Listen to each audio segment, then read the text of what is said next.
Bíblias no Salmo de número 133, né? Um salmo bastante lido, bastante comentado, que Deus já tem falado aos nossos corações já há algum tempo. E nós estaremos citando algumas coisas, né? Para que eu sempre, hoje, quando eu vou ler a palavra de Deus, eu me recordo do irmão Osvaldo, né? Eu sempre, quando vinha ler a palavra de Deus, eu falava, eu gostaria de compartilhar com os irmãos. Ou seja, compartilhar é aquilo que eu já recebi, né? Aquilo que, né, me fez bem a mim, né? Então eu quero compartilhar essa coisa boa, né? A mensagem de Deus, né? Louvado seja o nome do Senhor.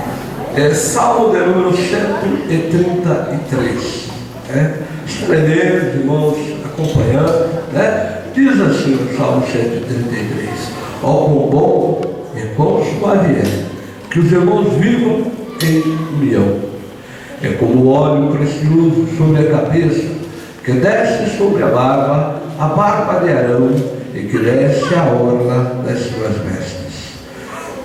Como o orvalho de Hermon, que desce sobre os montes de Sião, porque ali o Senhor ordena a bênção e a vida para sempre. Amém? Nós podemos ver nesse salmo, eu procurando um pouquinho, pesquisando, né? Vendo comentários, alguns comentários. Vamos apenas pensar inicialmente aqui, né? Davi escrevendo esse salmo. Um homem de guerra, um homem que viveu sempre em situações de crise, né? Passou praticamente a sua vida, desde a infância, enfrentando situações difíceis. Imagine ele escrevendo esse salmo, dizendo assim: ó, quão bom e quão suave é que os irmãos vivam em união. Pois bem, a maioria dos irmãos bem conhece a história de Davi. Sabe que na sua família, né, ele tinha os filhos tribulosos, né? Amnon, né, o filho que desejou a própria irmã, armou toda uma situação, foi lá e estuprou a sua própria irmã. Um outro filho de Davi, chamado Absalão, né, foi lá, tomou as dores de sua irmã, foi lá e se vingou, matou o seu próprio irmão, fugindo, né? O seu pai voltou, perdoou. Ele, não se dando por satisfeito ainda, ele quis tomar o trono do seu pai. Apenas falo isto para dizer tal a situação de um homem, né, de Deus, aqui, Davi, escrevendo: ó, quão bom e quão suave é que os irmãos vivam em união. Qual é o desejo desse homem? Se talvez na sua família não estava como ele queria, mas ele se sentia alegre quando o povo todo, né, as tribos do norte, do sul, subiu junto a Jerusalém, adorando a Deus, né, e ali cantando a Deus. Eu creio que ele via essa situação e ficava feliz. Olha como é bom os irmãos estarem em comunhão. Olha como é bom os irmãos estarem unidos. Olha como é bom os irmãos, né, comungarem essa mesma fé, esse mesmo propósito, né? Isso, irmãos, é corroborado, né, por Jesus Cristo na sua oração. Em João capítulo 17, versículo 21,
Não é verdade, irmãos? Isso que eu só estou falando, irmãos, para nós entendermos, né, da preocupação que Deus tem, que nós vivamos unidos, irmãos, que nós tenhamos um relacionamento sadio na palavra de Deus, sadio no caminho do céu, porque, irmãos, nós vamos entender no final do Salmo 133, só assim que a bênção, só assim, eu vou dizer aqui nas minhas palavras, que o milagre acontece, só assim que nós chegaremos ao céu, né? E é tão profundo aqui que tem alguns versículos que dizem algumas coisas mais, mas antes de ler esses versículos que estão aí, né, observe também nos mandamentos, 10 mandamentos, alguns mandamentos ali que falam exclusivamente sobre relacionamento. Se você olhar em Mateus capítulo 22, versículos 38 e 39, Deus fala que você tem que amar a Deus sobre todas, Jesus falando, né, que você tem que amar a Deus sobre todas as coisas, e ao próximo como a ti mesmo. Está falando de união, de comunhão, de boa vivência, aleluia. Mas por que essa preocupação do nosso Deus? Porque essa preocupação do nosso Jesus Cristo é porque Ele quer ir, irmão, sempre preza pelo bem-estar da humanidade, pelo bem-estar da igreja dele, pelo bem-estar da noiva dele, aleluia, pelo bem-estar daqueles, aleluia, que estarão morando com ele, o qual Ele tem preparado esta igreja, para que muito em breve Ele venha buscar e nos levar para o céu, aleluia. Leia, por gentileza, João capítulo 17, versículo 21 ao 23. Para que todos sejam um, como tu, ó Pai, o és em mim, e eu em ti, que também eles sejam um em nós, para que o mundo creia que tu me enviaste, e eu deles a glória que a mim me deste, para que sejam um, como nós somos um, eu neles, que tu em mim, para que eles sejam perfeitos em unidade, e para que o mundo conheça que tu me enviaste a mim, e que os tens amado a eles, como me tens amado a mim. Amém, irmãos. A igreja pode me dizer quem estava fazendo, quem fez essa oração? Quem é a igreja? Jesus, meus amados. Jesus, veja a preocupação dele. Volta o primeiro versículo lá para mim, meu querido, por favor. Né? João, capítulo 17, versículo 21. Né? Volta no, faz o 20, coloca o 20 aí para nós vermos um pouquinho, né? O versículo 20, para que todos os irmãos possam ver aí. 17. Eu não rogo somente por esses, mas também por aqueles que pela sua palavra hão de crer em mim. Jesus, irmãos, Ele orou pelos discípulos e orou por mim. Orou pelos discípulos e orou por você que crê em Jesus. Você que crê na palavra dele. E Ele continua, para que todos sejam um, falando da unidade, falando do amor, falando da santidade, aleluia, falando de estar sempre unido. Para quê? Olha, irmãos, aleluia, como tu, ó Pai, o és em mim e eu em ti, eu também, eles sejam um em nós. Para quê? Para que a igreja, a placa da igreja se exiba, não para que o irmão fulano de tal se exiba, para que veja que alguém é bom ou melhor, que eu sou melhor que alguém, não, para que o mundo creia que tu me enviaste, aleluia.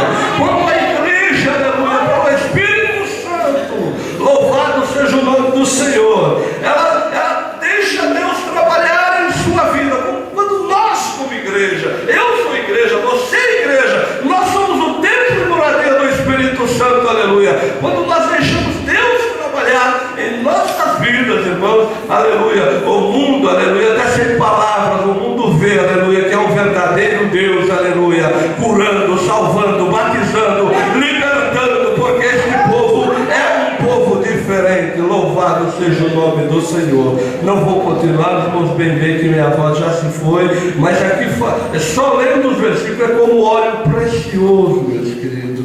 não é qualquer óleo, não.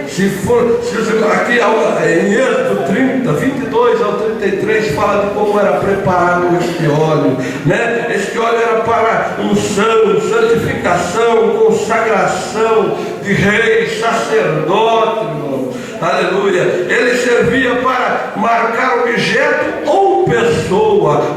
Não nessa época no Salmo 133, mas hoje pela palavra nós podemos dizer, isso simbolizando o Espírito Santo na nossa vida. Aquele que tem o Espírito Santo, aleluia, que tem procurado se unir, ele é marcado por Deus, aleluia, aleluia. É uma igreja marcada, é um povo marcado, ele é diferenciado. O mundo vê, aleluia, que ele, aleluia, tem uma marca diferente. Ele olha, irmãos, assim rapidamente, só dizendo, né? Eu entrei no novo trabalho há pouco tempo, não sou melhor que ninguém, não falando de mim, Deus nos livre e guarde de tal coisa, mas nunca dissemos que era crente, que era de alguma igreja, que, né? Mas devagar as pessoas falam, você é crente, mas daí a gente fica curioso, né? Mas pergunta, né? Mas por que você está dizendo? Não, porque você é diferente, você não participa de algumas conversas, você não fala o que nós falamos, ou seja, não somos melhor que ninguém, mas o crente é diferente, a luz, aleluia, ele é marcado pelo Espírito Santo, ele tem óleo santo na sua vida. Irmã Cristina, venha louvar a Deus, aleluia. Vamos meditar aqui, irmão, nesses minutos que nos faltam. Na carta escrita por Paulo aos Filipenses,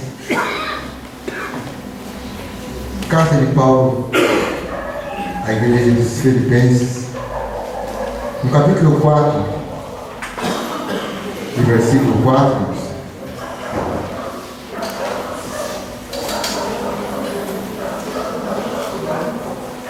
Paulo escreve assim: regozijai-vos sempre no Senhor. Outra vez vos digo, regozijai-vos. Amém, irmãos? Amém. Amém. É interessante, mas quando a gente lê esses versículos, às vezes, geralmente, muita coisa que a gente lê na Bíblia, a gente não procura examinar, analisar em que contexto escrito, o que estava acontecendo. E a gente imagina que talvez Paulo pudesse estar em uma festa, né? Em uma festa, para dizer, olha, vamos se alegrar, se alegre todo mundo, se alegre no Senhor. E o interessante é que esse versículo está em imperativo, é uma ordem: alegrai-vos. Alegrai-vos em quem? No Senhor. E somente para o nosso conhecimento, quando Paulo escreveu isso aqui, ele não estava na festa. Ele não estava na festa de aniversário, na festa de casamento. Ele não estava em um banquete com a sua família. Muito pelo contrário, ele estava preso. Ele estava preso. Ele aproveitou uma das suas prisões para escrever esta carta aos Filipenses. E ele nos dá esta ordem, né, Moniel? Regozijai-vos, se alegre sempre no Senhor. E ele repete isso, outra vez vos digo, regozijai-vos no Senhor, né? Ou seja, ele nos dá esse conselho, essa ordem. Ele diz para a gente se alegrar. E ele dá aqui a razão da alegria do crente. Qual que é a razão da alegria do crente? É Jesus. É Jesus, né? A razão da alegria do crente, irmão Renato, não é bebida, não é festa, não é dinheiro no bolso, né? Não são os prazeres carnais. O motivo que Paulo dá aqui para que o crente se alegre é Jesus. É por isso que o crente, que ele aceita Jesus de verdade, independentemente dele ter dinheiro ou não, dele ter nome ou não, ele é aquela pessoa alegre, né, irmão? É alegre. Não estou dizendo com isso, nem a Bíblia diz em momento algum que o crente ele não pode ser rico, ou que por ele ser rico ele não pode ser alegre. Não. O importante, o interessante aqui é a pessoa ter Jesus como a sua fonte de alegria, de regozijo. E outra coisa, para quem que Paulo escreve essa carta? Ele escreve para a carta de Filipos da Macedônia, para os filipenses. Quem eram os filipenses? Não era uma igreja rica, era uma igreja pobre, era uma igreja que mal eles tinham, né, para o seu sustento, mas era uma igreja considerada uma igreja missionária. Tanto é que lá no capítulo 4, Paulo ele faz menção na igreja de Filipos, que a igreja de Filipos nunca se esqueceu de Paulo. Era uma igreja muito generosa. Eles não tinham muito, mas o pouco que eles tinham, eles repartiam com os outros cristãos. E na época, eles chegaram com a oportunidade de ajudar até mesmo a igreja mãe de Jerusalém, quando a igreja de Jerusalém passava por necessidade. Ou seja, eles tinham motivo de sobra para reclamar, mas eles não faziam assim. Eles eram diferentes. Amém? Vamos lá. Mas sendo assim, se Paulo dá uma ordem, se Paulo escreve para os Filipenses e para nós também, que nós devemos ser alegres, que o crente tem que ser alegre, e se eu perguntar para você é feliz? Né? Aí alguém pode pensar, eu não sou feliz porque eu não tenho um bom emprego, eu não sou feliz porque eu não tenho, eu não sou formado em nada, eu não sou feliz porque eu não tenho uma casa própria, eu não sou feliz porque eu não tenho muito dinheiro no banco, né, irmã Cláudia? Mas quem disse que isso é a razão da nossa alegria? O crente em Jesus, que tem a certeza da sua salvação, ele é alegre, independente das outras coisas, ele é alegre. Mas existem algumas coisas que podem roubar a alegria do crente, não é, irmão Antônio Benzeto de Lima? Algumas coisas podem roubar a alegria do crente. Aí depois irmãos estudam melhor em casa, mas aqui na carta aos Filipenses, uma igreja pobre, uma igreja necessitada, aparece 16 vezes a palavra regozijai, ou seja, regozijo, alegre. Então, uma igreja pobre, mas alegre, alegre em Jesus. Aí, um dos primeiros motivos, né, que pode tirar a alegria do crente, como a gente fala. Paulo escreve aqui no capítulo 1, versículo 12 de Filipenses mesmo, ele diz assim, ó: e quero, irmãos, que saibais que as coisas que me aconteceram contribuíram para maior proveito do Evangelho. Ou seja, aí vamos lá de novo analisar o que aconteceu na vida de Paulo para ele dizer que, olha, e quero, irmãos, que saibais que as coisas que me aconteceram contribuíram para o maior proveito do Evangelho. Aí a gente poderia até ir lá para Romanos, capítulo 8, versículo 28, onde diz: e todas as coisas contribuem juntamente para o bem daqueles que amam a Deus, daqueles que são chamados por seu decreto. Lembramos ainda lá da passagem de José, quando ele está conversando com seus irmãos, esclarecendo quem ele era, e ele diz: vós bem tentastes fazer mal a mim, mas Deus mudou o mal em bem. É esse Deus que nós servimos, e por isso, irmã Cátia, nós devemos ser alegres, felizes do Senhor. Aí vamos lá, o que aconteceu com Paulo? Paulo, ele foi apedrejado, ele foi passou fome, foi picado por uma serpente, ele foi chamado de tagarela em Atenas, ele tomou 195 varadas, né? Ele foi preso por algumas vezes, e ele diz que tudo isso contribuiu para o maior proveito do Evangelho. Aí, se a gente for continuar lendo, ele diz assim no versículo 13, do capítulo 1: de maneira que as minhas prisões em Cristo foram manifestas por toda a guarda pretoriana e todos os demais lugares. Paulo, ele passou 2 anos preso em Roma, e nesses 2 anos os soldados se dividiam ali em turnos de 8 horas, a cada 8 horas trocavam os guardas, 2 ficavam do lado de Paulo. Essa guarda pretoriana era a tropa de elite, a guarda de elite de Nero. E Paulo aproveitou a sua prisão, e depois de 2 anos de prisão, ele tinha pregado o Evangelho para 16 mil soldados da guarda de elite de Nero.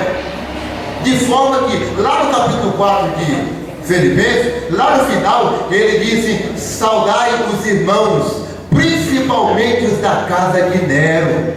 Aleluia, ou melhor, a casa de César. Ou seja, ele aproveitou, né, meu mano, aquilo que poderia ser prejudicial para ele, e ele aproveitou. Os soldados ficavam ali, de 8 em 8 horas trocava, e quando chegava o soldado, ele evangelho soldado, até que ele pode dizer no final que os soldados da casa de César se converteram a Cristo.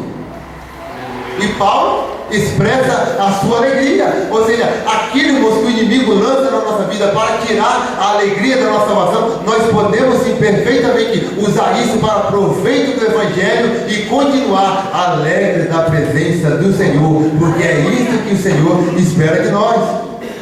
Aí vamos lá, um outro ponto aqui que a gente poderia considerar um motivo para tirar a alegria do crente. Então, o primeiro, somente esclarecendo que um ponto que pode tirar, pode ser uma desculpa para tirar a alegria do crente, é luta, dificuldade. Ninguém de nós aqui foi preso, irmão. Então, se Paulo foi preso, tinha motivo de só para estar alegre em Jesus, nós também o temos, certo? Nós também o temos, porque a alegria do crente, ela é Jesus. Capítulo 2, versículo 3 ao 5, Paulo diz assim: olha, nada façais por contenda ou por vanglória, mas por humildade.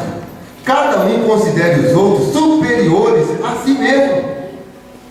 Não atente cada um para o que é propriamente seu, mas cada qual também para o que é dos outros. De sorte que haja em vós o mesmo sentimento que houve também em Cristo Jesus. Aí a gente, como a gente poderia colocar aqui esse ponto aqui? Aí a gente entra até, graças a Deus por isso, num ponto que o Marcos tocou aqui nessa noite, a respeito da comunhão. Ou seja, Paulo está dizendo assim: olha, não haja contenda entre vocês, não faça as coisas para a glória própria de cada um, mas faça para o outro. Ao invés de buscar a sua glória, o seu bem, o seu proveito, busque primeiramente do outro, né? E aí está uma dificuldade do ser humano, né, irmão Luiz Manuel de Freitas? A gente às vezes pensa muito mais em nós. É por isso que quando Jesus, disse para a gente amar a Deus sobre todas as coisas e ao próximo como a ti mesmo, que quem fizer isso cumpriu a lei e os profetas, ninguém, exceto Jesus, fez isso. Ninguém. Em Mateus 7, versículo 12, Jesus diz assim: olha, tudo pois que vós quereis que os homens os façam, fazei-no vós também. Quem fizer isso, porque disso depende a lei e os profetas. Nós não conseguimos fazer isso. Não conseguimos. Porque a nossa natureza, ela é má. O que Paulo diz? Quando eu penso em fazer o bem, o mal já está feito. Qual era a posição de Davi diante de Deus? Davi pedia perdão a Deus todos os dias pelos seus pecados, porque a gente pega involuntariamente, sem querer, nós mesmo esperando, já pecamos. Graças a Deus que Jesus, ele perdoa os nossos pecados, mas o ser humano, ele é assim. Então, um outro ponto, digamos assim, que pode tirar a alegria do cristão são as pessoas, né? Geralmente a gente olha e presta atenção no que as pessoas fazem pra gente, não é? E o que a gente faz para os outros? E palavras, às vezes, que a gente pronuncia, que não deveria pronunciar, às vezes numa roda de amigo, que pode ofender uma pessoa ali, ou uma pessoa da família que está ali. E tantas outras coisas, tantas outras falhas que nós cometemos. E aonde é que está aqui a dificuldade, né, irmã Luciana? Muitas pessoas, infelizmente, têm uma dificuldade muito grande em perdoar. Aí vamos lá. Falando de perdão, em Mateus 18, Jesus, ele contou uma parábola do credor incompassivo. E disse que o Senhor chegou para uma pessoa que lhe devia 10 mil talentos e cobrou a sua dívida. E aquela pessoa não tinha como pagar 10 mil talentos. E pediu para que o seu senhor perdoasse aquela dívida. E aquele senhor perdoou a dívida de 10 mil talentos. Passado alguns dias, aquela pessoa que tinha sido perdoada, que alcançou o perdão dos 10 mil talentos, encontrou uma pessoa que devia para ela, Juliane, 100 dinheiros ou 100 denários. E aquela pessoa que tinha sido perdoada pelo seu senhor não perdoou o 100 dinheiro do seu irmão. A gente termina a palavra assim, a gente não entende nada, né? Porque a gente não sabe o que é um talento, a gente não sabe o que é um denário, um dinheiro, mas vamos lá. Um talento, presta atenção, um talento era cerca de 34 a 35 quilos de ouro. Certo? Então vamos lá, vamos colocar como sendo ouro. Um talento era 35 quilos de ouro. 10 mil talentos eram 35 mil quilos de ouro. Precisariam 8 carretas, truques carregadas para baldear este ouro. Então Jesus aqui, ele não contou só uma parábola, ele contou uma hipérbole, ele cometeu um exagero, porque ninguém poderia dever isso para o Senhor naquela época. Mas Jesus contou assim. Então aquele homem devia para o seu Senhor 35 mil quilos de ouro. Para os irmãos terem uma ideia, Samaria, Judéia, Bereia, eles precisavam reunir os impostos durante 8 meses para conseguir isto. Ou seja, era impossível uma pessoa deter aquilo. E por que Jesus contou essa parábola? Porque essa parábola retrata a nossa dívida para com o Senhor. A dívida que nós temos, que eu tenho para com Deus, ela é impagável. Mas Jesus me perdoou. Então, eu não vou ter desculpa para não perdoar o meu irmão. Por quê? Então, um talento é 35 quilos de ouro. 10 mil talentos, 35 mil quilos. Um trabalhador, ele precisaria trabalhar, sabe quanto para conseguir, naquela época, 35 mil quilos de ouro? 150 mil dias, direto. Está vendo? Por isso que eu disse que era o hipérbole. Precisaria trabalhar 150 mil dias, direto, para conseguir juntar 35 mil quilos de ouro. E um denário ou um dinheiro. Um denário ou um dinheiro era o equivalente a um dia de trabalho de uma pessoa. Ou seja, aquela pessoa devia para o outro, então, cerca de 3 meses e 10 dias de trabalho. E ele não foi perdoado. Isso retrata muitas vezes quando nós nos colocamos diante do Senhor, alcançamos o perdão que era impagável. O que nós podemos dar para o Senhor em recompensa, pelos seus benefícios, disse o salmista. Não tem como, Maurício? Não tinha como nós comprar a nossa salvação. Jesus, ele nos deu, perdoou os nossos pecados. Então nós devemos também perdoar o nosso próximo, para que as pessoas não roubem a nossa alegria. Irmãos, o perdão faz bem para a alma. Hoje em dia a medicina prova isso, irmãos. Sabe por quê? Quando nós não perdoamos, nós não podemos orar. Oração do Pai Nosso, Mateus 6 e versículo 12. E perdoa as nossas dívidas, assim como nós perdoamos aos nossos devedores. Sem perdoar, nós não podemos ofertar. Mateus 5 e 23. Jesus disse assim: quando você chegar diante do altar com a sua oferta, e ali você se lembrar que o seu irmão tem alguma coisa contra você, deixa liberada a sua oferta, vai, reconcilia-te com ele, depois volta e oferece a tua oferta. Sem perdoarmos, a gente não tem paz, irmãos. Às vezes a pessoa nem está aí, nem se lembra. Às vezes a pessoa até já nos perdoou, mas quando a gente não consegue perdoar, aquilo faz mal para a gente. A gente vê a pessoa que faz mal para nós.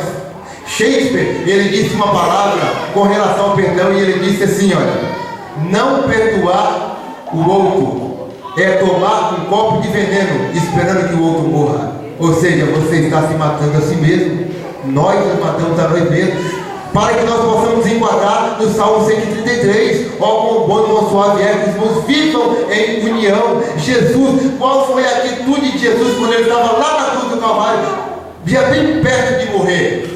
Talvez Deus quisesse destruir aqueles homens que ele estivesse matando Jesus, e a salvação não chegasse até nós. E qual foi a oração de Jesus, irmão Luiz Messias?